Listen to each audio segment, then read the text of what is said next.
बिस्मिल्लाहिर्रहमानिर्रहीम। अस्सलाम वालेकुम। नाज़रीन, मिडल ईस्ट में जंग बंदी हो गई। ईरान और इसराइल दोनों ने जंग बंदी पर अमल भी करा दिया और सदर ट्रंप ने इसका क्रेडिट भी ले लिया। अब सवाल ये है कि इस जंग का नतीजा क्या निकला। नेट नतीजे इसके 3 निकले हैं। ज़िमनी नतीजे जो इसके बाद आते हैं वो तो ज़ाहिर है कई होंगे और कई अभी बिल्कुल पर्दे में हैं जो ज़ाहिर नहीं हुए लेकिन ज़ाहिर होंगे। और इसके अलावा जंग तो बंद हो गई लेकिन एक नया मरहला बहरान का अभी आना है। जंग बंदी तब हुई जब ईरान कतर में अमरीकी अड्डों पर 14 मिसाइल दाग चुका, लेकिन ये मिसाइल अमेरिका से मिलकर दागे गए और ये इसकी तस्दीक हो गई है कि कतर के हुक्काम को ईरान ने बता दिया था कि हम मिसाइल चलाने वाले हैं। तो जिसके बाद अमेरिका ने अपने वहाँ मौजूद 40 तैयारे और फौजी इधर उधर भेज दिए। लेकिन तय ये हुआ था कि ईरानी मिसाइलों में हथियार नस्ब नहीं होंगे, उनमें कोई बारूद नहीं होगा। चुनांचे यही हुआ। वो मिसाइल कुछ लगे कुछ गिरा लिए, एक सिस्टम था, लेकिन किसी मिसाइल में कोई हथियार नहीं था, कोई बारूदी मवाद नहीं था जिससे कोई नुकसान नहीं पहुंचा। दरअसल जो कहानी सामने आई वो ये थी कि ईरान ने ट्रंप से कतर के ज़रिए राब्ता करके कहा कि हमने अपने अवाम के सामने इस हमले का हिसाब बराबर करना है जो आपने फरदौ की एटमी तनसीब गाह पर किया, और हिसाब बराबर करने के बाद हम आपके ख़िलाफ़ कोई मज़ीद कार्रवाई नहीं करेंगे। अमेरिका के अहदाफ ईरान के लिए अमेरिका के अहदाफ समंदर में थे, खलीज ओमान के बाहर, खलीज ओमान के में भी और खलीज ओमान से बाहर बहरा अरब में, खलीज फ़ारस में तो उसका कोई जहाज़ नहीं था। किसी जहाज़ पर अगर मिसाइल ठुक जाए, समुद्री जहाज़ पर, चाहे उसमें हथियार नस्ब ना भी हो, तो नुकसान का बहुत ज़्यादा यकीनी ख़तरा होता है कि मिसाइल अगर किसी जहाज़ पर लगता है इतना वज़नी होता है कि वो समुद्री जहाज़ को अच्छा खासा नुकसान पहुंचा सकता है। लेकिन ईरान ने चूँकि रस्मी तौर पर, अलामती तौर पर और अपने अवाम के सामने सुरखरू होने के लिए 14 मिसाइल दागने थे, वो 14 मिसाइल दाग दिए और यूँ पहले से तयशुदा मंसूबे के तहत जंग बंद हो गई। अच्छा, यहाँ एक मज़ेदार बात हुई कि पासदारान इनकलाब ने, इनके सरबराह ने इस जंग को, इस सूरत हाल को अपनी फ़तह करार दिया और ईरान की इस फ़तह पर अवाम को, अपने अवाम को, अपनी अफवाज को मुबारकबाद दी। ज़ाहिर है ये एक मज़गा खेज़ बयान था, लेकिन ईरान इसके अलावा क्या कर सकता था? क्या वो अपने अवाम को ये बताता कि हमने नुकसान उठाने के बाद जंग बंद करने पर आमादगी ज़ाहिर कर दी है? तो इस सूरत में तो ईरान के अंदर एक इश्तियाल फैल जाता। जो हल्का ईरानी इनकलाब का हामी है और वो लाखों में है, मिलियंस में है, वो नाराज़ हो जाता और दूसरे तो पहले ही नाराज़ हैं।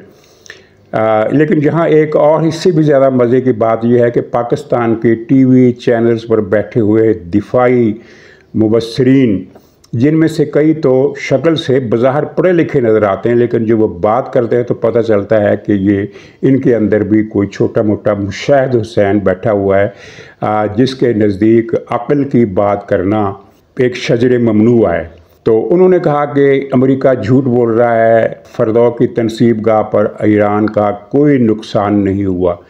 यानी इनका ख्याल है कि अमेरिका ने जो वो बंकर बस्टर बम चलाए थे, तो वो बंकर बस्टर बम नहीं थे बल्कि आलू प्याज की बोरियां थी जो अमेरिकी जहाज़ों से नीचे गिराई गईं। इसमें कोई शक नहीं कि अमेरिका ने ईरान को बड़ी तबाही से, खित्ते की बड़ी तबाही से बचाने के लिए ईरान को बता दिया था और ईरान को भी पता था कि हमें यूरेनियम यहाँ से हटाना होगा, वरना अगर ताबकारी फैलती है तो सबसे ज़्यादा तो ईरान के लोग मरते, फिर ईरान के पड़ोसी मुल्कों के लोग मरते। तो वो उन्होंने हटा दिया और अमेरिका ने भी ईरान को ये मैसेज दिया था कि यूरेनियम हटा लो। और ईरानी हुकाम ने जहाँ तक उनसे हो सका कुछ सेंट्रीफ्यूजेस भी जो आसानी से वहाँ ट्रकों पर लाद कर ले जाए जा सकते थे वो ले गए। लेकिन एटमी फैसिलिटीज़ तो तबाह हो गई ईरान की तमाम, इसमें कुछ शक नहीं। और ठीक है, अगर कोई ये दावा करता है कि ईरान फिर से एटमी प्रोग्राम को शुरू कर देगा तो ये दावा दुरुस्त है, वो शुरू कर सकता है, लेकिन वो शुरू कर सकता है, बहाल नहीं कर सकता। यानी जहां काम रुका है वहां से बहाल नहीं कर सकता, क्योंकि काम ख़त्म हो गया है। अब नए सिरे से उसको काम करना पड़ेगा। आसानी से उसको ये होगी कि उसके पास अब कुछ तजर्बा आ गया है, कुछ सेंट्रीफ्यूजेस उसके पास मौजूद हैं, यूरेनियम उसके पास मौजूद है, तो ज़ीरो ग्राउंड से काम शुरू नहीं करना पड़ेगा, ज़ीरो से कुछ आगे बढ़कर उसको ये इतनी आसानी होगी। लेकिन इसमें भी कई साल मज़ीद का अरसा लगेगा कि वो फिर से इस मरहले पर पहुंच जाए जहां पर अमेरिका के हमले से पहले वो पहुंच चुका था। उस मरहले पर पहुंचने के लिए उसे फिर 8, 10, 12 साल लगेंगे। 4-5 साल का ये काम नहीं है। तो इस जंग का नेट नतीजा जो मैंने निकाला है वो ये है कि ईरान की दिफाई सलाहियत मफलूज हो गई है, ईरान का रियासती ढांचा टूट फूट गया है, इसराइल मजरूह हो गया है, ज़ख्मी हो गया है, उसकी मईशत को अरबों डॉलर का, बल्कि शायद खरबों का भी हम कह दें तो कोई इतना ज़्यादा मुबालगा नहीं होगा कि मईशत तबाह हो गई है। और इसराइली आवाम की नफ्सियात भी शटर हो गई है, क्योंकि उनकी नफ्सियात कुछ और थी, दूसरे मुल्कों की नफ्सियात कुछ और होती है। मसलन हमें ये धड़का लगा रहता है, ये दुनिया के किसी भी दुश्मनदार मुल्क को ये धड़का लगा रहता है कि अगर दुश्मन मुल्क ने हमला कर दिया तो वो बमबारी करेगा, क्या पता कोई बम हमारे मोहल्ले में फट जाए, हमारे शहर में फट जाए। इसराइल की कई नस्लें इस फ़ज़ा में जवान हुई कि इसराइल को तो कोई नुकसान पहुंचा ही नहीं सकता। उन्हें पता ही नहीं कि जब बम गिरता है किसी बस्ती पर तो क्या हालात होते हैं। उन्हें ये यकीन दिलाया गया और फिर जो जंगें हुई इसराइल की अरब मुल्कों के साथ, 2 बड़ी जंगें हुई, एक 1967 की और एक 1973 की, तो दोनों जंगें सरहदों पर लड़ी गई। 1967 की जंग तो खैर वैसे ही ड्रामा थी, एक मिली भगत थी नासिर की, हाफिजुल असद की, शाह हुसैन की। इसराइल के साथ कुछ मामलात अमेरिका ने तय करा दिए थे, रूस ने तय करा दिए थे कि आप स्वेज़ इसराइल को दे दें, आप मगरबी किनारा इसराइल को दे दें और आप गोलान की पहाड़ियाँ इसराइल को दे दें। ये इलाके देने के लिए इन लोगों ने एक जंग का ड्रामा किया। इस जंग में इसराइल का तो कोई फ़ौजी भी नहीं मरा, ना कोई तैयारा तबाह हुआ, इक्का दुक्का के सिवा, जो एक जाली काम था। लेकिन 1973 की जंग थी वो हकीकी जंग थी, लेकिन ये जंग बॉर्डर पर लड़ी गई। बॉर्डर से मुराद उस वक्त का बॉर्डर जो नहर स्वेज़ थी, क्योंकि स्वेज़ पर इसराइल का कब्ज़ा था, वो इसराइल के कंट्रोल में, बल्कि इसराइल उसको अनेक्स करने की तैयारी कर रहा था। तो बॉर्डर था नहर स्वेज़।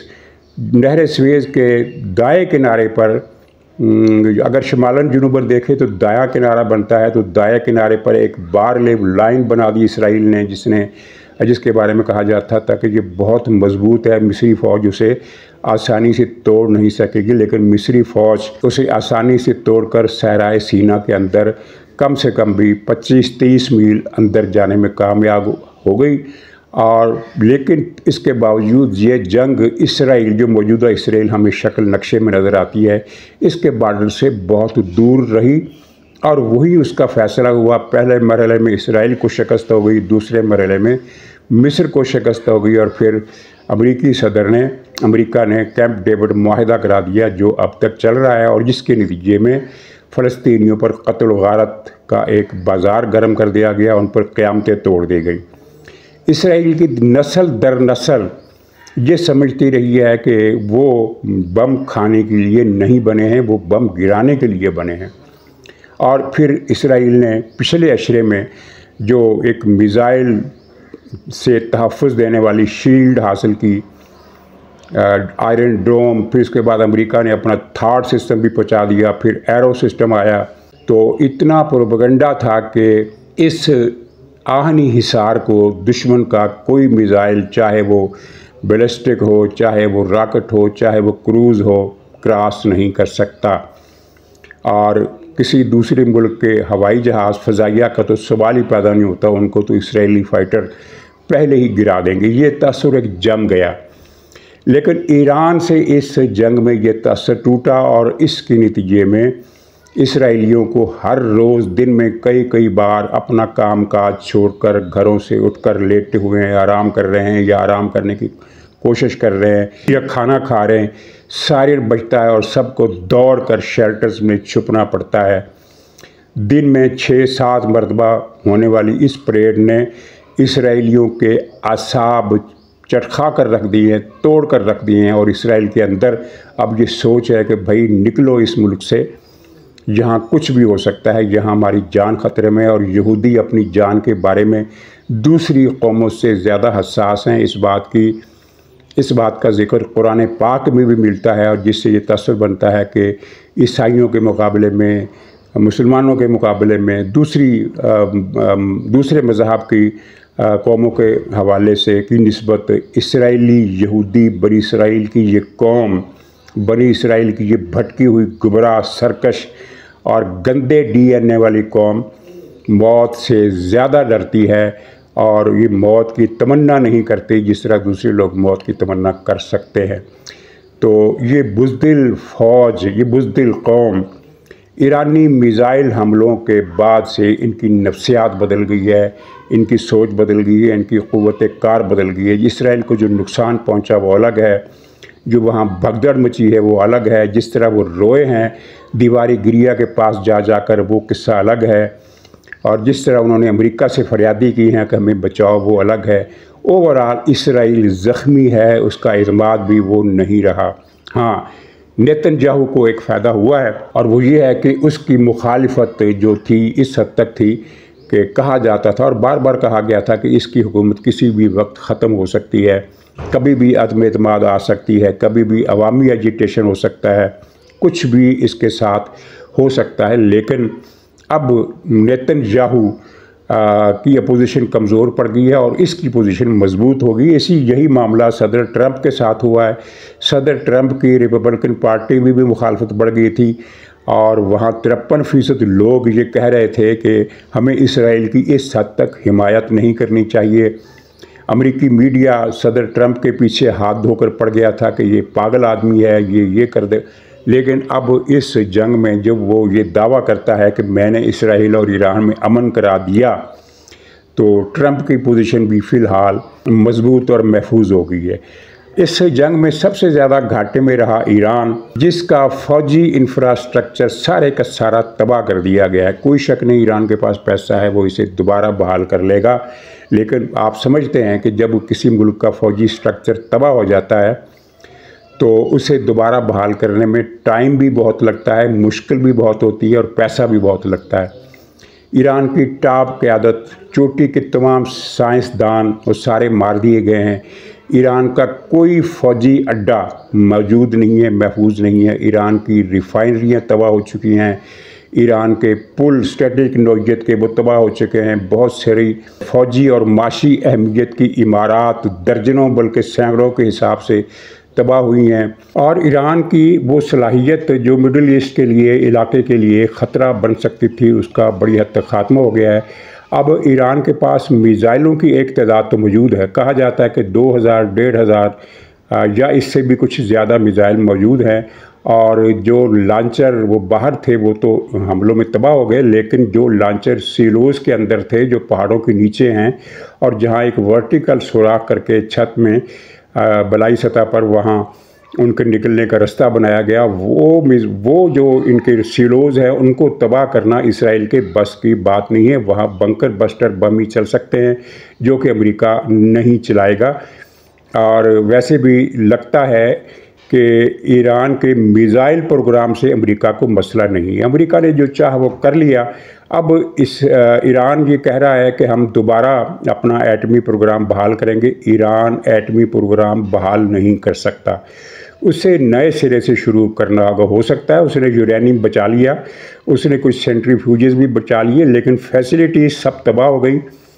अब ईरान को फिर से शुरू करना होगा, लेकिन अगरचे ये सिफर से शुरू करना नहीं होगा, बल्कि 2-3 स्टेप के बाद शुरू करना होगा। बहरहाल शुरू करना होगा, बहाल वो नहीं कर सकता, उसे शुरू करना होगा। फिर से 8-10 साल का अरसा उसे चाहिए होगा, लेकिन ये काम भी वो तभी कर सकेगा जब वो मुज़ाकरात के अमल के ज़रिए और UNO के जो इंस्पेक्शन टीम है उनकी मौजूदगी वगैरह के जो सिक्योरिटी लवाजमात हैं, शराइत हैं, वो पूरी करते हुए और अमेरिका को या आलमी बरादरी को तहफ़्फ़ुज़ात, पक्के तहफ़्फ़ुज़ात देकर ही वो ये एटमी प्रोग्राम फिर से शुरू कर सकता है, बहाल नहीं कर सकता। और अगर इसके बरक्स हुआ तो फिर वही होगा जो इनके साथ होगा, क्योंकि ये तय है आलमी सतह पर कि ईरान को एटमी हथियार बनाने की सलाहियत हासिल करने नहीं दी जाएगी। इसमें चीन और रूस भी शामिल है। कुछ अर्सा पहले ना ये हमारे जो दानश्वर ये कहा करते थे टीवी पर बैठ कर के तीसरी जंग अजीम छिड़ जाएगी और रूस और चीन मैदान में आएंगे। मैंने बार बार कहा कि चीन और रूस नहीं आएंगे, रूस तो आने के काबिल ही नहीं रहा। यहाँ पाकिस्तान में अब भी रूस को सुपर पावर माना जाता है और ऐसी चीज़ें पाकिस्तान ही में पाई जाती हैं। लेकिन चीन जो है वो बहरहाल किसी न किसी दर्जे सुपर ताकत है। रूस सिर्फ इसलिए सुपर पावर है कि उसके पास एटमी हथियार हैं, बाकी उसके पास कुछ नहीं रखा है। तो चीन के पास बहुत कुछ है, लेकिन चीन हो या रूस या कोई और मुल्क, वो सारे मुल्क जो ईरान पर अमेरिकी हमले की खुले लफ्ज़ों में मजम्मत कर चुके हैं, दरे पर्दा अमेरिका के साथ एक पेज पर हैं कम से कम इस मसले पर कि ईरान की एटमी सलाहियत उससे छीन लेनी चाहिए। ये खुद कल अमेरिकी वज़ीर ख़ारजा ने भी एक बयान में इसका इशारा दिया। उसने कहा कि जो मुल्क मजम्मत कर रहे हैं वो प्राइवेटली हमारे साथ फ़ोन पर राब्ते पर हैं और वो कहते हैं कि ये ठीक किया। उसकी वजह है कि ईरान ने पिछले जब ये एटमी प्रोग्राम शुरू हुआ था तो रूस और चीन ने ईरान की पूरी मदद की थी, मशीनरी दी थी, आलात दिए थे, टेक्निकल नो हाउ दी थी। ट्रेड किस्म के जो इंजीनियर थे जिनको एटमी प्लांट बनाने का तजर्बा था वो दिए, और रूसी माहर तो अब भी ईरान के अंदर बुशहर के अंदर मौजूद थे 4 दिन पहले तक। लेकिन फिर पिछले 1.5 अशरे में जो कुछ ईरान ने किया उससे वो खटक गए। मसलन ईरान ने पहले सऊदी अरब में इनकलाब लाने की कोशिश की, फिर अफ़गानिस्तान में एक हिस्सा पर कब्ज़ा करने की कोशिश की, वो मज़ार शरीफ पर कब्ज़ा कर भी लिया लेकिन फिर वहाँ से निकलना पड़ा। फिर पाकिस्तान में, तुर्की में, और उसके बाद फिर शाम पर कब्ज़ा कर लिया, फिर लबनान पर कब्ज़ा कंट्रोल कर लिया, फिर यमन के 2 टुकड़े कर दिए। तो फिर चीन और रूस भी ये सोचने पर मजबूर हो गए कि अगर इस मुल्क ने एटम बम बना लिया तो इसका एतबार नहीं है, ये क्या पता एक आध हम पर ही ठोक दे। बैलिस्टिक मिज़ाइल में एटमी हथियार नस्ब करने की सलाहियत हासिल करना कोई मुश्किल काम नहीं है। थोड़ी सी टेक्निकल ग्राउंड की ज़रूरत होती है, उसके बाद वो किसी भी बैलिस्टिक मिज़ाइल पर एटमी हथियार नस्ब किए जा सकते हैं। तो क्या पता ये अपने बैलिस्टिक मिज़ाइलों को रुख हमारी तरफ करते। तो ये चीज़ें थी जिनकी वजह से सारी दुनिया ईरान के ख़िलाफ़ हो गई। यहाँ तक कि कतर जो था ईरान का दोस्त मुल्क था, और इतना दोस्त था कि हमास को जो खड़ा किया गया इसराइल के ख़िलाफ़, हमास की क़यादत और उसके सिपाही जिस बेजिगरी से लड़े वो एक तारीख़ का एक अनोखा बाब है। लेकिन उनको इस्तेमाल किया गया, ईरान ने अपने मकासद के तहत इस्तेमाल किया, और इस गेम में कतर भी शामिल था। ईरान ने फ़ंड इकट्ठे कर किए और कतर के ज़रिए इसराइल को पहुँचाए, और इसराइल ने अपने एजेंटों के ज़रिए हमास के लोगों को दिए कि ये लो हथियार और इसराइल पर हमला कर दो। मसला ये था कि इसकी आड़ में हमास का, गज़ा का मुकम्मल खात्मा कर दिया जाए, और इसराइल का मैप जो इब्तदाई मैप है, ये इब्तदाई मैप इसलिए कह रहा हूँ कि इसराइल का इरादा मज़ीद अरब इलाके फ़तह करने का है। वो 10 साल बाद ज़ाहिर करे, 5 साल बाद ज़ाहिर करे। तो पहले मरहले में इसराइल को जो मौजूदा नक्शा है उसे मुकम्मल करना है, गज़ा का ख़ात्मा और मगरबी किनारे का ख़ात्मा, और वो मकसद वो हासिल कर रहा है और अमेरिका उसका साथ दे रहा है। पाकिस्तान में एक जज्बाती फ़ज़ा है। इसराइल एक ज़ालिम तरीन मुल्क है, इसने होलोकास्ट से भी बढ़कर जुल्म किए है। इनकी DNA में बदमाशी है, गुंडागर्दी है, ज़लालत है, कमीनगी है। कोई इंसानी सिफत इन इसराइल वालों के दिल में नहीं है, जिस्म में नहीं है। तो इसराइल, जब ईरान इसराइल का तनाज़ा हुआ तो ज़ाहिर है हर फर्द इसराइल के ख़िलाफ़ था, सिवाय उन लोगों के जो भारत के खुले एजेंट हैं, इसराइल के खुले एजेंट हैं, यानी PTI के लोग, उनको छोड़कर पूरा पाकिस्तान इसराइल के ख़िलाफ़ और ईरान के साथ था। लेकिन इसका मतलब ये नहीं है कि आप अपनी साफ़ती ज़िम्मेदारियों में बेईमानी बरतें। सिर्फ़ अपना प्रोग्राम मकबूल करने के लिए, उसके क्लिप ज़्यादा से ज़्यादा वायरल हो, इस बात के लिए प्रोपेगेंडा करना कि इसराइल बर्बाद हो गया, अमेरिका बर्बाद हो गया और ईरान जीत गया। भाई कैसे जीत गया? ईरान इनकलाब के बाद से अब तक की सबसे कमज़ोर पोजीशन में है। वो किसी मुल्क पर फ़ौजी हमला नहीं कर सकता, उसकी प्रॉक्सीज़ का नामो निशान तकरीबन मिट गया। ना इराक़ में उसके कोई काम की प्रॉक्सी है, हिजबुल्लाह की रीढ़ की हड्डी टूट चुकी है, वो कुछ करने के काबिल नहीं है। एक हौसियों की प्रॉक्सी है लेकिन उसकी बहुत ज़्यादा लिमिटेशन है, वो एक हद से आगे जा ही नहीं सकते। महीने 2 महीने में एक मिज़ाइल वो बाबल मंदब के से गुज़रने वाले किसी जहाज़ पर चला देते हैं और एक आध रूसी मिज़ाइल, नकारा मिज़ाइल वो इराक़ की तरफ भी दाग देते हैं। इसके अलावा उनकी कोई कैपेसिटी नहीं है। वो सऊदी अरब में कुछ शोरश बर्पा नहीं कर सकते और यमन के अंदर जो कुछ कर सकते थे वो तो पहले ही कर चुके। तो इसराइल ईरान ने बहुत कुछ खोया है, बहुत कुछ खोया है। इसराइल की मईशत बहाल हो जाएगी लेकिन इसराइल नफसियाती तौर पर तबाह हो गया। तो आने वाले दिनों में अब एक रिजीम चेंज का मंसूबा हमारे सामने आएगा, या कम से कम सामने आता हुआ नज़र आएगा। उसके इशारे मिलने शुरू हो जाएंगे क्योंकि ये अब अमेरिका ने तय कर लिया है, ट्रंप को नई ताकत मिल गई है और ये तय कर लिया है कि ईरान में रिजीम चेंज होगी। ईरान के अंदर से बहुत सारे अनासर अमेरिका के साथ तावन करने के लिए तैयार हैं। वहाँ की जो लीडरशिप है वो मुनज़्ज़म हो रही है बागियों की, उनके मैं आपको नाम भी बताऊंगा किसी प्रोग्राम में। और अभी फ़िलहाल कुछ दिन तो खामोशी और सुकून रहेगा या रह सकता है। इसराइल की तरफ से किसी शरारत का खदशा भी है लेकिन कुछ दिन बज़ाहिर लगता है कि सुकून से गुजरेंगे। इसके बाद फिर रिजीम चेंज की हिकमत अमली सामने आना शुरू हो जाएगी और रिजीम चेंज के लिए ज़रूरी नहीं है कि ईरान पर हमले कराए जाएं। इसके लिए पासदारान इनकलाब के बहुत से लीडर पहले ही ख़रीदे जा चुके हैं या उनको काबू में लिया जा चुका है। तो नाज़रीन इजाज़त दीजिए, इंशाअल्लाह अगले व्लॉग में फिर मुलाकात होगी। तब तक के लिए खुदा हाफिज़।